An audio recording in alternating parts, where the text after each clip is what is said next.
এইবাৰ মেট্ৰিক পৰীক্ষাত 4টা সেট থাকিব, সেট A, B, C আৰু D। এই সেটবিলাক এই কাৰণে দিয়া হৈছে যাতে ছাত্ৰ ছাত্ৰীয়ে এক্সাম হলত নকল কৰিব নোৱাৰে।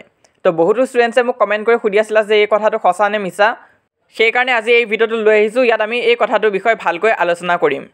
তো মেট্ৰিক পৰীক্ষাত যে 4টা সেট থাকিব এই কথাটো মই কোৱা নাই, এই কথাটো সেবাই নিজে কৈছিলে। তো তোমালোকৰ এপ্ৰিলত যোনখন নটিচ ওলাইছিলে, প্ৰথম নটিচ চেঞ্জেছৰ বিষয়ে, তাতে তোমালোকে 6 নম্বৰ পইণ্টটো চোৱা। The OMR will be of 4 set, that is A, B, C and D। তো ইয়াতে কোৱা হৈছিল যে A, B, C, D বুলি 4টা সেট আহিব। আৰু সেইটো সময়ত এই ভিডিঅ'টোৰ জৰিয়তে আমি তোমালোকক ভালকৈ বুজাই দিছিলোঁ যে 4টা সেট আহিব আৰু কেনেকুৱা প্ৰশ্ন আহিব। তো যদি চোৱা নাই এই ভিডিঅ'টো, এইটো চাবা তোমালোকে। তো এইটো কিয় কৰা হৈছে, ইয়াৰ আঁৰত এটা কাৰণ আছে। তোমালোকে ভাবা নেকি যে প্ৰতিটো এক্সাম হলতে ষ্টুডেণ্টবিলাকে ছেইম কণ্ডিশ্যন পায় বুলি? তো তেনেকুৱা নহয়। মেট্ৰিকত যদিও হাৰ্ড ৱৰ্ক মেটাৰ কৰে, লাকটো বহুত মেটাৰ কৰে মেট্ৰিকত। কাৰণ কিছুমানে ষ্ট্ৰিক্ট চেণ্টাৰ পায় আৰু কিছুমানৰ চেণ্টাৰটো একদমেই ষ্ট্ৰিক্ট নহয়। তো তোমালোকৰ এটা চেণ্টাৰ আছে, ধৰি লোৱা এডোখৰ জেগাত যদি 4খনমান স্কুল আছে, তাৰে ভিতৰত ধৰি লোৱা স্কুল নাম্বাৰ 4খন হৈছে এক্সাম চেণ্টাৰ।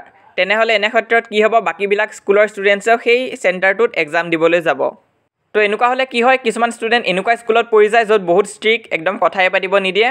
আৰু কিছুমান ষ্টুডেণ্ট এনেকুৱা স্কুলতো পৰি যায় য'ত ষ্টুডেণ্টবিলাকে কথা পাতিয়ে লিখি থাকে। তো সেট আহিলে কি চেঞ্জ হ'ব সেইখিনি আমি বুজিম। তো এই ব্ৰাউন কালাৰ ৰেক্টেংগেলখিনি তোমালোকে ডেস্ক বুলি ভাবা, আৰু প্ৰতিটো ডেস্কতে দুজনকৈ ষ্টুডেণ্ট বহে। আৰু এইটো মই একজেক্ট SSLCৰ পেটাৰ্ণতে কৈছোঁ, কাৰণ SSLC এক্সামতো এনেকুৱাই হয় চিটিং ফৰ্মেটটো। আৰু তেনেহ'লে কি হয়, এজন ষ্টুডেণ্টে আনজন ষ্টুডেণ্টক MCQবিলাক সুধি থাকে। তো সেইকাৰণে সেবাই ABCD সেট আনিছে। তো সেইটো আহিলে কি হ'ব চোৱা। তো প্ৰথমজন ষ্টুডেণ্টে A পাইছে, তাৰ লগত বহাজনে আকৌ B পাইছে। তাৰপিছত পিছত বহাজনে C পাইছে, আৰু তাৰ কাষত বহাজনে আকৌ D পাইছে। তাৰপিছত একদম লাষ্টৰ বেঞ্চত পাইছে A আৰু B। তো এনেকুৱা হ'লে কি হ'ব, তোমালোকে নিজৰ আগৰজনকো সুধিব নোৱাৰিবা, ছাইডৰজনকো সুধিব নোৱাৰিবা, পিছৰজনকো সুধিব নোৱাৰিবা। তো ইয়াতে আমি এটা এক্সাম্পল হিচাপে লৈছোঁ। এজন ষ্টুডেণ্টে পাইছে সেট A আৰু তাৰ কাষত বহাজনে পাইছে সেট B। তো সেট Aৰ কুৱেশ্যনখিনি হয়তো সেট Bৰ লগত নিমিলিব পাৰে। সেট Aত যোনটো কুৱেশ্যন আছে 1 নম্বৰত, সেই কুৱেশ্যনটো ছেইম কুৱেশ্যনটোৱে সেট Bত আছে কিমান নম্বৰত, 7 নম্বৰত আছে। তো তেনেকুৱা নিচিনা এটা এক্সাম্পল হিচাপে দেখাইছোঁ চোৱা। আৰু সেনেকুৱাও হ'ব পাৰে, লগতে ইয়াত আকৌ অপশ্যনখিনিও উল্টা পুল্টা কৰি দিব পাৰে। তো ইয়াত চোৱা, অপশ্যন A আছে 1, B আছে 100, C আছে 9 আৰু D আছে 17। তো ইজন ষ্টুডেণ্টৰ আকৌ Aত আছে 100, Bত আছে 1, Cত 17 আৰু Dত 9।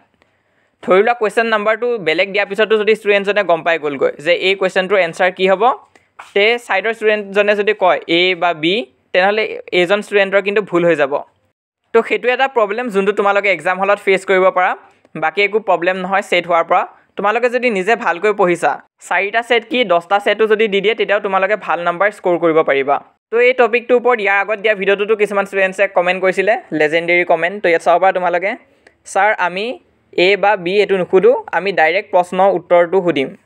তো হয়, সেনেকুৱাও কৰিব পাৰা, কিন্তু সেনেকুৱা কৰিলে তোমালোকৰ টাইমটো বেছি যাব আগতকৈ। তো ইয়াৰ ওপৰত তোমালোকে কি কৰে এইটো তোমালোকৰ ওপৰত কথা, কিন্তু সেট বেলেগ বেলেগ হ'ব সেইটো কৈ দিছে সেবাৰ পৰা। এই আপডেটটো তোমালোকে কেনেকুৱা পাইছা জনাবা, এই চেঞ্জটো ভাল পাইছা নে বেয়া পাইছা। তো যোৱা ভিডিঅ'টো বহুত ষ্টুডেণ্টছে ভাল পাইছিলে, কিছুমানে বেয়াও পাইছে। ভাল এই কাৰণে পাইছে কাৰণ বহুতো স্কুলত কি হয়, টিচাৰ্ছবিলাকে শিকাই দিয়ে সিহঁতৰ নিজৰ ষ্টুডেণ্টছবিলাকক। আৰু পৰীক্ষাত বহুতো স্কুলত কি হয়, টিচাৰ্ছবিলাকে এনচাৰবিলাক ক'বলৈ আহে ষ্টুডেণ্টছক, আৰু এফালৰ পৰা MCQ কাৰেক্ট এনচাৰখিনি কৈ যায়।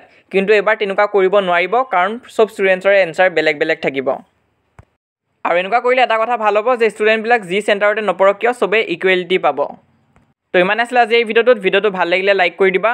লগতে ডিছক্ৰিপশ্যনত তোমালোকে কিছুমান কিতাপ পাই যাবা, ইম্পৰ্টেণ্ট কিতাপ SSLC এক্সামৰ কাৰণে। যদি কিনিব বিচাৰা কিনিব পাৰা, ডিছক্ৰিপশ্যনত লিংক দিয়া আছে। আৰু এতিয়ালৈ যদি তোমালোকে আমাৰ হোৱাটছআপ চেনেলত জইন হোৱা নাই, সোনকালে জইন হ'বা। আমি তাত যিমান পাৰোঁ তোমালোকক SSLCৰ কাৰণে গাইড কৰি গৈ আছোঁ। তো বহুতো ষ্টুডেণ্ট জইন কৰিছে, 7000তকৈ অধিক ষ্টুডেণ্টছ। তো তুমি জইন নকৰাকৈ নাথাকিবা। এইটো হৈছে আমাৰ ইনষ্টাগ্ৰাম হেণ্ডেল, তোমালোকৰ যদি ইনষ্টাগ্ৰাম আছে তাতো আমাক ফ'ল' কৰিব পাৰা। লগতে আমাৰ এই চেনেলটো ছাবস্ক্ৰাইব কৰিব নাপাহৰিবা, আমি যিমান পাৰোঁ তোমালোকক সহায় কৰি যাম।